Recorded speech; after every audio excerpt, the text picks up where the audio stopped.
ایک حدیث میں آتا ہے کہ قیامت کے دن ایک آواز دینے والا آواز دے گا، عقل والے لوگ کہاں ہیں؟ عقل والے کہاں ہیں؟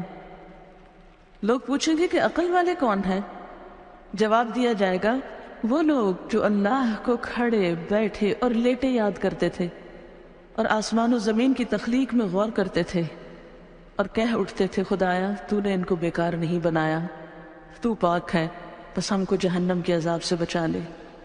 یہ ہیں عقل والے، جن کا ذکر ان کے اندر فکر پیدا کرتا ہے کہ یا رب آخرت کے عذاب سے بچا لے۔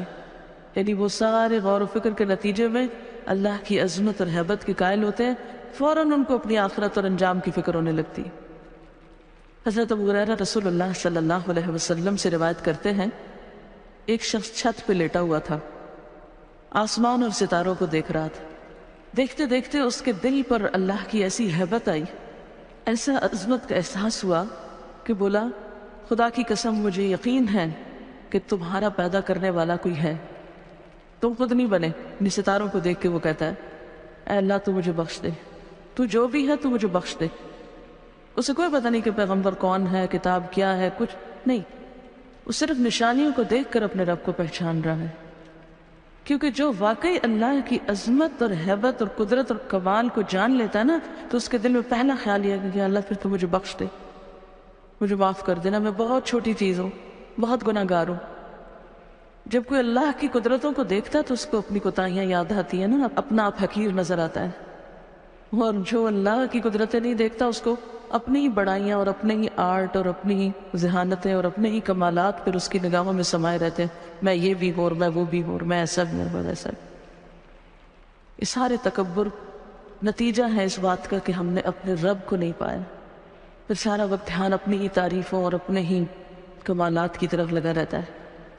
تو اس میں ایک اور بات یہ بھی پتہ چلتی ہے کہ تنہائی میں یاد کرنا رب کو، اور اپنے انداز میں یاد کرنا اور واقعی یاد کرنا، کسی رٹے رٹائے جملے کی شکل میں نہیں یا کسی بنے بنائے سانچے کے طریقے پر نہیں، بلکہ حقیقی معنوں میں رب کو یاد کرنا۔ اسی لیے ایک حدیث میں آتا ہے کہ جو شخص تنہائی میں اللہ کو یاد کرے وہ ایسا ہے جیسے اکیلا کفار کے مقابلے میں چل دیا ہو۔ جو شخص تنہائی میں رب کو یاد کرے وہ ایسا ہے جیسے اکیلے ہی یعنی دشمنوں سے لڑنے کے لیے چل پڑا ہو، یعنی اس کا مقام اجر و ثواب کے اعتبار سے اتنا بڑا ہے۔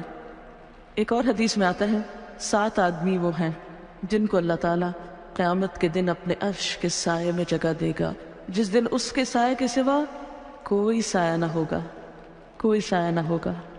اور ان میں سے ایک شخص کون ہوگا؟ جو تنہائی میں اللہ کو یاد کرے اور اس کی آنکھوں سے آنسو بہہ پڑے۔ کوئی نہیں ہے اس کے پاس، اکیلا ہے۔ وہ اپنے رب کو اس طرح پہچانتا ہے، اپنے رب سے اتنا قریب محسوس کرتا ہے کہ اپنی کوتاہیوں پہ نظر پڑتے یہ رو پڑتا ہے، یا اللہ میں گناہ گار ہوں، پاک تو صرف تو ہے، ہر عیب اور ہر خطا اور ہر کمزوری سے پاک صرف تیری ذات ہے، مجھ میں تو بہت غلطیاں ہیں، تو مجھے معاف کر دے۔ اسی لیے ایک اور حدیث میں آتا ہے، حضرت عائشہ رضی اللہ تعالیٰ عنہ فرماتی ہیں، نبی صلی اللہ علیہ وسلم نے فرمایا، اللہ کی وہ مخفی یاد جس کو فرشتے بھی نہ سن سکیں، یعنی اتنی گہرائی میں اللہ کی یاد اور اللہ کی طلب کہ جس کو فرشتے بھی نہ سن سکیں، اس کا ثواب 70 درجہ زیادہ ہے۔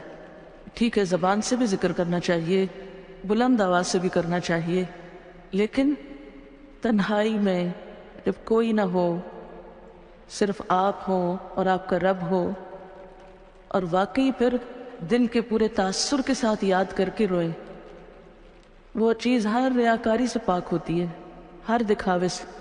کیونکہ اس میں آپ دیکھیں آپ اتنے قریب ہیں نا، آپ دل ہی دل میں سرگوشیاں کر رہے ہیں اپنے رب سے۔ عموماً آپ نے دیکھا ہوگا بچہ دوڑا آتا ہے، آ کے ماں کے کان میں بات کرتا ہے، بہن بھائیوں کو بھی نہیں بتانا چاہتا، باپ کو بھی نہیں بتانا چاہتا۔ کبھی آپ نے دیکھا ہوگا چھوٹے بچوں کو صرف ماں کے کان میں۔ اب بھی کبھی میرے بیٹے سے چھوٹے سے بات ہو نا تو وہ فون پر بھی سرگوشی شروع کر دیتا ہے، اور اتنا پیار آتا ہے نا کہ کچھ چیزیں ہوتی ہیں وہ صرف ماں سے شیئر کی جاتی ہیں۔ تو اللہ تو 70 ماؤں سے بڑھ کے پیار کرنے والا ہے، ہم کیوں نہیں اس سے سرگوشیاں کرتے؟ کیونکہ سرگوشی انسان کس سے کرتا ہے؟ جس سے سب سے زیادہ محبت ہوتی، دل چاہتا ہے انسان اس کے کان میں آہستہ آہستہ باتیں کرے جو کسی کو پتہ نہ چلے.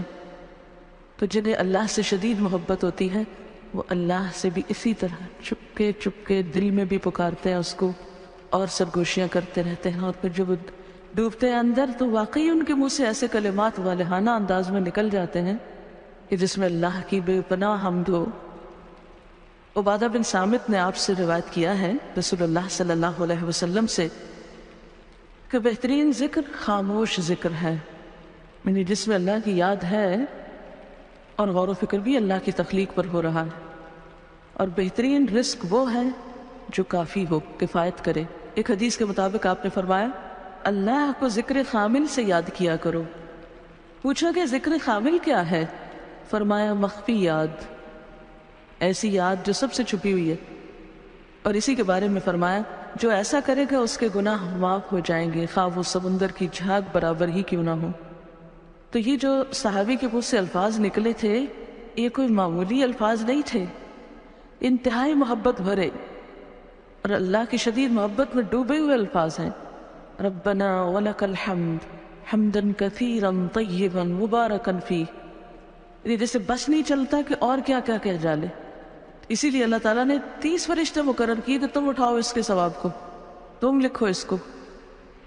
حضرت عبداللہ بن ابی اوفا رضی اللہ عنہ روایت کرتے ہیں کہ جب رسول اللہ صلی اللہ علیہ وسلم رکوع سے اٹھتے تو قوم میں یہ دعا پڑھتے تھے سمع اللہ لمن حمدہ اللہم ربنا لک الحمد ملء السماوات وملء الارض وملء ما شئت من شیء بعد.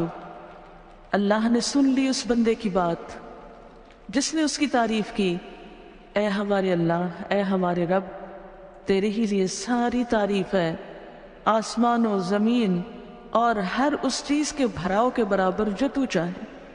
یعنی میں تیری تعریف کر رہا ہوں اتنی جس سے آسمان بھر جائیں، جس سے زمین بھر جائے، اور پھر اس کے بعد جو بھی چیز تو چاہے بھر جائے، کیونکہ وہ تو پتہ نہیں اس کے بعد اور کیا. ہم تو آسمان و زمین ہی کو جانتے ہیں نا، بس یہی نام آتے ہیں، ہمیں کیا پتہ ہے ان آسمانوں کے پیچھے کیا ہے. اور آپ نے بہت سی چیزیں ایسی پڑھی ہوگی کہ آج کے دور میں بھی جو لوگ کائنات کا مشاہدہ کرتے چلے جا رہے ہیں ان میں سے بعض نے تو بالکل گھٹنے ٹیک دیے کہ ہم جتنا آگے جا رہے ہیں ہماری جہالت میں اتنا اضافہ ہو رہا ہے. تو اسی لیے آپ صلی اللہ علیہ وسلم کس طرح اللہ کی تعریف کرتے تھے وَمِلْءَ مَا شِئْتَ مِنْ شَيْءٍ بَعْدُ، کہ اللہ اس کے بعد اپنی تعریف سے تو جس چیز کو چاہے بھر دے، وہ تیرے علم میں ہے کہ وہ کیا کچھ ہے. حضرت ابو سعید خدری رضی اللہ عنہ فرماتے ہیں کہ رسول اللہ صلی اللہ علیہ وسلم جب اپنا سر رکوع سے اٹھاتے تو یہ دعا پڑھتے تھے ربنا لک الحمد ملء السماوات والارض وملء ما شئت من شيء بعد اهل الثناء والمجد احق ما قال العبد وكلنا لك عبد اللهم لا مانع لما اعطيت ولا معطي لما منعت ولا ينفع ذا الجد منك الجد. اے ہمارے پروردگار، ہر قسم کی تعریف صرف تیرے لیے، آسمانوں اور زمین اور ہر اس چیز کے بھراؤ کے برابر، یعنی ہر وہ چیز بھر جائے جو تو چاہے. اور بندے نے جو تیری تعریف اور بزرگی کی وہ تیرے لائق ہے، وہ تجھے زیبا ہے. ہم سب تیرے ہی بندے ہیں. اے اللہ، کوئی روکنے والا نہیں اس چیز کو جو تو نے دی، اور کوئی دینے والا نہیں اس چیز کو جو تو نے روک دی. اور دولت مند کو دولت مندی تیرے عذاب سے نہیں بچا سکتی. کسی کی دولت اور دنیا کی نعمتیں اسے اللہ کے عذاب سے نہیں بچا سکتی. اللہ کو کسی کی دولت کی کوئی پرواہ نہیں. کس قدر خوبصورت الفاظ ہے تعریف کے یہ، لیکن ہم اپنی لا علمی کی وجہ سے ان سے محروم ہیں. مجھے بھی تھوڑا ہی عرصہ پہلے، 2 سال پہلے، رمضان گزارنے کا اتفاق ہوا حرم میں. تو جو رات کے پچھلے پہر کی نماز ہوتی تھی اس میں دیکھتی تھی کہ رکوع پہ جاتے ہیں تو اٹھنے کا نام نہیں لیتے، سجدے میں جاتے ہیں تو دم گھٹنے لگتا، جان نکلنے لگتی، وہ سجدے سے سر نہ اٹھاتے. قومے میں کھڑے ہوتے تو دوبارہ لگتا بھول گئے ہیں نیچے جانا. میں کہتی تھی اتنا کیا پڑھتے ہیں. اس کے بعد مجھے تجسس ہوا اور یہ دعائیں پھر میں نے یاد کی. زندگی ایسے ہی گزر گئی، توجہ ہی نہیں کی اس طرف. ٹھیک ہے فرض نمازوں میں یہ سب کچھ اور خصوصاً جب لوگوں کو نماز پڑھائی جا رہی ہو اس وقت یہ سب کچھ نہیں ہو سکتا اور نہ کرنا بھی چاہیے، کیونکہ یہ تو تنہائی میں نفل نماز میں اللہ کے ساتھ الگ ہو کر یا آخری رات کی نماز میں یہ راز و نیاز ہو سکتے ہیں۔ سبحانک اللہم و بحمدک اشہد ان لا الہ الا انت استغفرک و اتوب الیک۔ السلام علیکم و رحمۃ اللہ وبرکاتہ۔